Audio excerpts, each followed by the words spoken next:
So finally हमें Avengers doomsday या फिर के सीक्रेट वॉर्स के कुछ कॉन्सेप्ट आर्ट देखने को मिले हैं एंड ये लीक है and those are like very fucking awesome guys.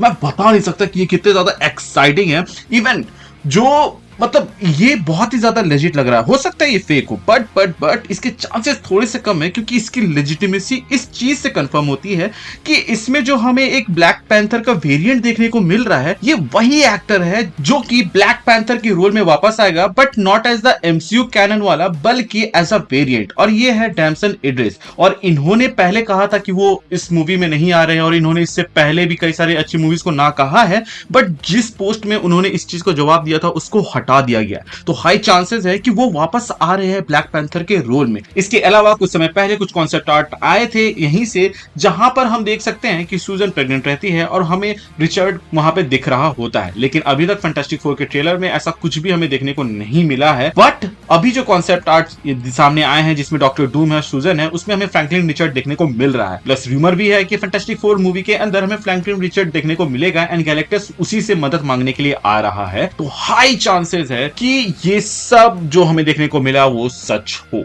But ये चीज मुझे वो फील नहीं देता कि एक्चुअली में ये सब लेजिट है, क्योंकि जो चीज मुझे फील करवाया कि ये लेजिट हो सकता है वो ये दो नल्ले कैरेक्टर। अब मैं इनको नल्ला क्यों कह रहा हूं आपको भी पता है भैया, ये जो स्टार लॉर्ड है कितना बड़ा नल्ला है। इन्फिनिटी वॉर में we have all seen it.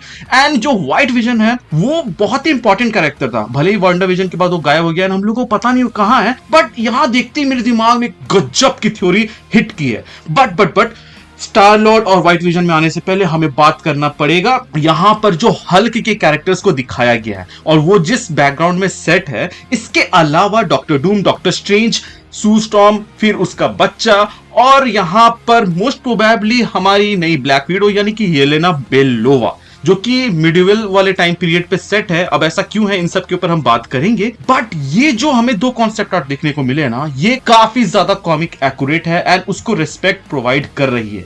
इसके अलावा हम लोगों को और एक कॉन्सेप्ट आर्ट देखने को मिला जिसमें मेरे ख्याल से आप कह सकते हो कि हमें यंग एवेंजर्स देखने को मिल रहा है, बट वो मुझे सबसे लीस्ट लगा। भले ही उसमें सबसे ज्यादा सुपर हीरोज मौजूद थे, बट मुझे जो सबसे ज्यादा एक्साइटिंग लगा वो ये Hulk, doctor Doom, black panther, white vision and Peter quill वाला है। एंड इन सब के ऊपर हम एक एक करके बात करेंगे, लेकिन ऑफ कोर्स मैं आपको वो फोटोज नहीं दिखा सकता क्योंकि मेरे को रिस्क नहीं लेना है। वहां पे वो बंदा फायर होगा भाई, उसकी सिर्फ नौकरी जाएगी, मेरी तो यहाँ चैनल चली जाएगी। तो मैं बस उसमें जो दिखा है उसके बारे में बात करूंगा एंड उससे रिलेटेड जो थ्योरीज हैं उनके ऊपर बात करूंगा।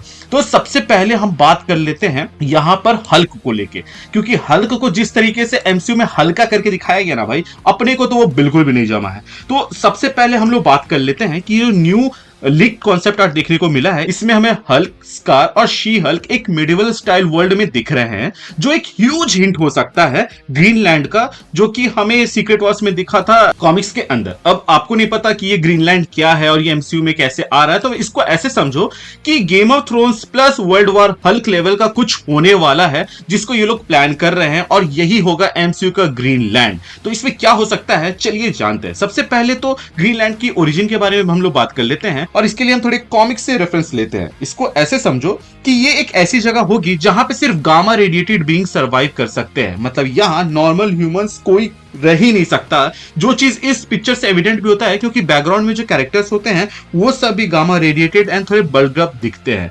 कॉमिक्स में ग्रीनलैंड एक सैवेज लैंड था जिसमें सिर्फ हल्क्स रहते थे, लेकिन एमसीयू में अगर इसे मिडिवल स्टाइल में बनाया गया है तो इसका मीनिंग कुछ और भी हो सकता है। ऐसा हो सकता है कि यहाँ पे हल्क किंग है जो कि इन लोगों का वॉरियर है जो इन्हें डिफेंस करता है, वहीं स्कार एक वॉरियर प्रिंस हो सकता है जो कि अपने फादर की लेगेसी को आगे कैरी करेगा, वहीं शी हल्क क्योंकि कजिन है अब उसको भी यहाँ पे फिट करना था, तो मेरे ख्याल से वो एक स्ट्रेटजी के रोल में आ सकती है, क्योंकि एक जो लॉयर का रोल होता है कहीं पर भी वो स्ट्रेटजी बना के अपने क्लाइंट को निकालने का होता है। तो मेरे ख्याल से यहाँ ग्रीनलैंड पे बैलेंस बनाने के लिए शी हल्क यहाँ पे है। एंड ऐसा इसलिए क्योंकि ये ग्रीनलैंड है एंड यहाँ पे सिर्फ हल्क ही भरे पड़े हैं, तो यहाँ पे ना लड़ाई होती रहेगी, एक बैटल अरीना टाइप का तुम समझ लो, क्योंकि ये जो ग्रीनलैंड का कॉन्सेप्ट था यहाँ पे सिर्फ स्ट्रॉन्गेस्ट गामा वॉरियर ही सरवाइव कर सकते हैं। अब समझने वाली चीज यहाँ पर यह है कि सीक्रेट वॉर्स में बैटल वर्ल्ड अलग अलग डिस्ट्रॉयड यूनिवर्स का मिक्सचर होने वाला है और ग्रीनलैंड उसका एक पार्ट हो सकता है। अगर आप देखो तो हल्क एक ऐसा अनप्रेडिक्टेबल कैरेक्टर या फिर कहें दानव है जो कि हमेशा आउट ऑफ कंट्रोल हो जाता है और आसपास तबाही मचाने लगता है। इसलिए डॉक्टर डूम ने एकदम दिमाग लगाया और जितने भी हल्क्स है उनको एक जगह बांध के रख दिया, ताकि उसको वो आने वाले मल्टीवर्सल वॉर में यूज कर सके, या फिर जो बाकी दुनिया उसने क्रिएट की है या फिर जो बाकी रीजन है उन सबको वो सेफ रख सके। क्योंकि अगर हल्क वहां पे रहेगा तो हो सकता है कि कभी लड़ाई झगड़ा या किसी चीज के वजह से वहां पे तबाही मच सकती है, या फिर ऐसा भी हो सकता है कि ये एक ऐसा रेल्म हो जो कि इंडिपेंडेंट हो, जिसमें बस पावर का रूल चलता हो। मतलब जो सर्वाइवल ऑफ द फिटेस्ट वाली एक दुनिया जिसमें हल्क्स आपस में लड़ रहे हैं और सबसे स्ट्रॉन्ग लीडर बनने की कोशिश कर रहा है। अगर यहां एक ग्लैडिएटर टाइप बैटल हो जाए तो Hulk versus car, red Hulk, Maestro या फिर कई इमॉर्टल हल्क तक होने की पॉसिबिलिटी है। लेकिन ये सब हम लोगों को फ्यूचर प्रोजेक्ट्स में देखने को मिलेगा। डूम्सडे तो भैया डूम में फोकस करेगा, एंड सीक्रेट वॉर्स भी शायद तक जो इंटरनल सीक्रेट बैटल्स होंगे उनके ऊपर।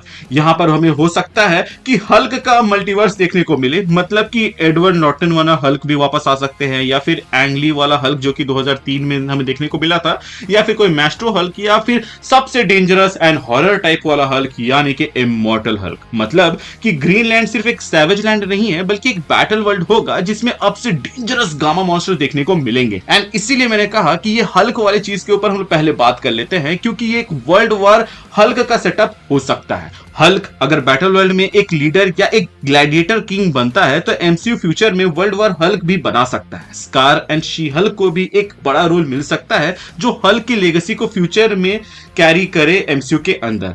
अगर डॉक्टर डूम ने ग्रीनलैंड को कंट्रोल किया है तो हो सकता है कि हल्क एक रेबेलियन स्टार्ट करने की कोशिश कर रहे हो, एंड इसीलिए उनको एकदम अलग रखा है, या फिर इसलिए भी हो सकता है क्योंकि वो गामा रेडिएशन रेडिएट करते हैं एंड वो एक पीसफुल सोसाइटी के लिए थ्रेट बन सकते। लेकिन अगर ये लोग कॉमिक्स को फॉलो करें तो ये जगह एपोकलिप्टिक लैंड में होगी जहां पर हल्क सिर्फ सर्वाइव करते हैं। एंड अगर लीक कॉन्सेप्ट आर्ट सही हो तो ग्रीनलैंड एक मिडिवल स्टाइल वॉरियर रेल्म हो सकता है जिसमें हल्क्स का एक पूरा किंगडम बेस हो। और सबसे बड़ा ट्विस्ट जो यहां पर हो सकता है वो ये है कि मल्टीवर्सल जितने भी हल्क्स हैं उनमें से किसी को भी हमें यहां पे दिखाया जा सकता है। एंड यही तो ब्यूटी है सीक्रेट वॉर्स की, जहां पे हमें कुछ भी देखने को मिल सकता है एंड सब के सब अनएक्सपेक्टेड हो। एंड सबसे अनएक्सपेक्टेड चीज जो हमें देखने को मिली थी जिसने मेरा दिमाग हिला दिया एंड जिसको देखते भाई दिमाग में मस्त सी थ्योरी आई, वो थी white vision and star Lord से जुड़ी हुई। इनका एक बहुत ही बड़ा रोल होने वाला है इस सीक्रेट वॉर्स या फिर डूम्सडे के अंदर, जो कि मुझे इस कॉन्सेप्ट आर्ट को देखते ही समझ में आ गया। क्योंकि भाई मुझे अब तक समझ में नहीं आ रहा था कि भाई व्हाइट विजन कहां गया। एंड स्टार लॉर्ड का तो चलो समझ में भी आता है कि उसको एक पूरा कहानी कंप्लीट करके गार्डियंस ऑफ द गैलेक्सी से हटा दिया गया, but what about white vision, वो कहां गया? वांडा विजन के एंड में उसके अंदर ओजी विजन की मेमोरीज अनलॉक हो गई थी और वो बिना किसी एक्सप्लेनेशन के एमसीयू से गायब हो गया था। लेकिन सीक्रेट वॉर्स एक मल्टीवर्सल कोलैप्स होने वाला है जिसमें यूनिवर्सेस एक नए बैटल वर्ल्ड में मर्ज हो जाएंगे, और यहां व्हाइट विजन का सबसे बड़ा रोल हो सकता है मेमोरी कीपर का। एंड आप पूछोगे क्यों? तो बॉस सीक्रेट वॉर्स में डॉक्टर डूम सबको मैनिपुलेट करेंगे और हीरोज को अपनी पुरानी दुनिया की याद नहीं होगी, लेकिन व्हाइट विजन एक एआई डेटाबेस की तरह काम कर रहा है जिसमें Tony Stark, Steve Rogers and पुराने एमसीयू के पूरे रिकॉर्ड हैं। तो हो सकता है कि उसके अंदर मल्टीवर्सल डाटा भी हो जो सीक्रेट वॉर्स के हीरोज के रियल हिस्ट्री को याद दिला सके। एंड सबसे बड़ा ट्विस्ट, टोनी स्टार्क की एआई एमसीयू में रिटर्न कर सकती है। इमेजिन करो व्हाइट विजन एक एआई लीडर बन जाए जो बैटल वर्ल्ड में एक सीक्रेट रिबेलियन चलाए जिसमें सबको सच याद दिलाने की वो कोशिश करे। एंड यहीं पर वो जो यंग एवेंजर्स वाला कॉन्सेप्ट आर्ट है वो फिट हो जाता है, क्योंकि हम लोगों ने ये देखा हुआ है कि जब सारे एवेंजर्स डाउन होते हैं तो विजन का ही ये काम होता है कि वो एक एवेंजर्स की नई टीम को एकजुट करे नए थ्रेट से डील करने के लिए। एंड यहां पर भले ही हमें व्हाइट विजन नहीं दिखा हुआ है, लेकिन यहां पे हमें स्टार लॉर्ड और वोंग दिखे हैं, तो इट इज पॉसिबल कि व्हाइट विजन ने ही इन सबको एकजुट किया है, क्योंकि उसके अंदर वो मेमोरीज या फिर वो फाइल्स हैं जो कि माइंड स्टोन एंड अब तक एमसीयू में जो भी हुआ उससे रिलेटेड है। इसके अलावा अगर आप देखो तो जो ये स्टार लॉर्ड है, भले ही इसको हम कितना भी नल्ला बोले, लेकिन इसके अंदर है सेलेस्टियल हेरिटेज। एंड अभी तक हम लोगों को जितना भी देखने को मिला एमसीयू के अंदर, सेलेस्टियल सबसे ज्यादा पावरफुल कैरेक्टर्स देखे गए हैं। लेकिन अगर डूम्सडे पूरी मल्टीवर्स को तबाह कर देगा तो उसके बाद से ये भी खत्म हो जाएंगे। बट स्टार लॉर्ड के अंदर जो खास सेलेस्टियल की पावर्स है वो एक कॉस्मिक कनेक्शन हो सकता है। अब आप पूछोगे कैसे? तो चलिए मैं आपको बताता हूं कि सीक्रेट वॉर्स कॉमिक्स में इन्फिनिटी स्टोन का एक बड़ा खेल होता है स्टार लॉर्ड, जिसमें पहले भी पावर स्टोन को हैंडल करने की एबिलिटी थी, एक कॉस्मिक मिशन में हो सकता है जो मल्टीवर्स को स्टेबलाइज कर सके। बियॉन्डर्स या फिर लिविंग ट्राइब्यूनल्स का वो एक मैसेंजर के जैसा भी काम कर सकता है, क्योंकि वो एक सेलेस्टियल ब्लड लाइन से बिलोंग करता है।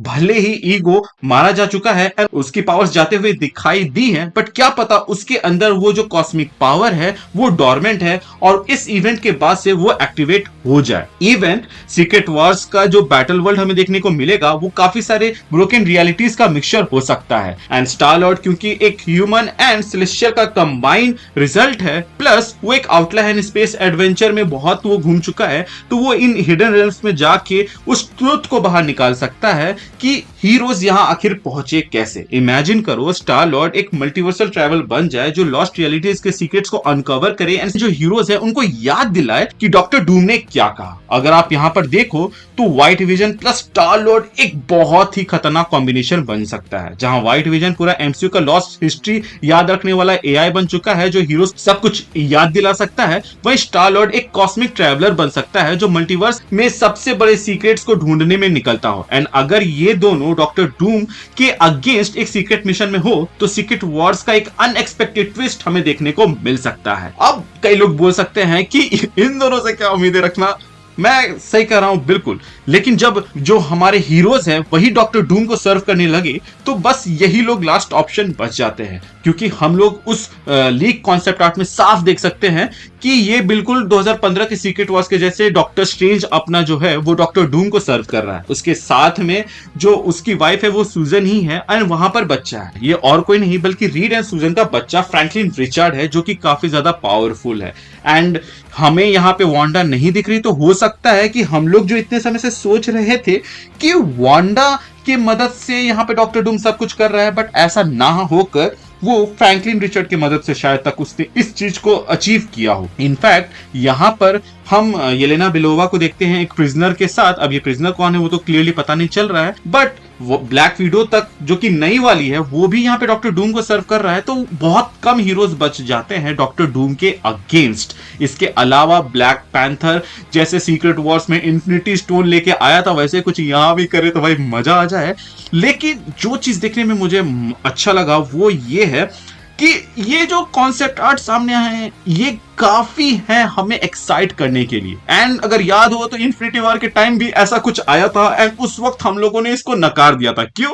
क्योंकि उसके अंदर हमें iron man and star Lord एक साथ दिख रहे थे किसी से लड़ते हुए, जो कि उतना कुछ खास समझ नहीं बना रहा था उस वक्त। बट अभी अगर मैं देखूं तो भाई जो भी चीज सामने आया है ना ये एक बज़ क्रिएट करने के लिए काफी है। एंड इनफैक्ट मैंने बस देखते ही भाई ऐसे दिमाग में स्ट्राइक किया कि विजन एक मेमोरी कार्ड जैसा काम कर सकता है, वहीं स्टार लॉर्ड एक ऐसा ट्रैवलर बन सकता है जो कि सब कोई को एकजुट करे। एंड जो बाकी हमें हल्क का भी देखने को मिला वो एक बहुत ही बड़ा पॉइंट है यार। उसमें हमें हो सकता है कि अगर कॉमिक एक्यूरेट भी जाए तो ऐसा दिखाया जा सकता है कि रेड हल्क वहां पर किंग हो एंड हल्क अपनी फैमिली के साथ बस एज अ प्रजा वहां रहता है एंड वो कभी किसी दिन फाइट बैक करे एंड उसके बाद उसके दिमाग में कुछ वो मेमोरीज ट्रिगर करे या फिर आ जाए। क्योंकि यहाँ पे ये जो हल्क है ये हल्क नहीं बल्कि बैनर की पर्सनैलिटी वाला है, क्योंकि हल्क को तो बैनर ने दबा दिया था। अब जो ये हल्क बैनर वाला चीज है ये मार्वल फैंस अच्छे से समझते होंगे, क्योंकि अभी तक हमें ज्यादातर बैनर ही दिखा है एंड गेम के बाद से, लेकिन जो हमें हल्क देखने को मिला था वो थॉर रैग्नारॉक में था। एंड फिर से अगर इन लोगों को जो ग्लैडिएटर हल्क वाली कहानी उसको अच्छे से दिखाना है या फिर वर्ल्ड वॉर हल्क को आगे दिखाना है तो ये सेटअप काफी अच्छा है एंड आई थिंक वो लोग इसको पुल ऑफ कर सकते हैं। एंड टू बी ऑनेस्ट मैं चाहता था कि आप लोगों को वो फोटोज दिखा के उस पर बात करूं, बट द थिंग इज कि भाई वो रिस्की हो जाएगा एंड मैं उस रिस्क को लेना नहीं चाहता। ऐसे भी चैनल की धज्जियां उड़ी पड़ी है, तो कमेंट में अपने ओपिनियंस एंड थॉट्स जरूर बताना जिससे एंगेजमेंट बढ़े एंड जरूर बताओ कि तुम्हें वो कैसा लगा। एंड वरी नॉट, आप लोगों को बस एक गूगल सर्च या फिर इंस्टा या फिर ट्विटर में जाओ, आपको वो सब दिख जाएगा। नहीं होगा तो मैं इन सब को अपने ट्विटर हैंडल में शेयर कर दूंगा प्लस इंस्टा स्टोरी में भी, तो आप लोग वहां जाके उसको चेकआउट कर सकते हैं उन फोटोज को।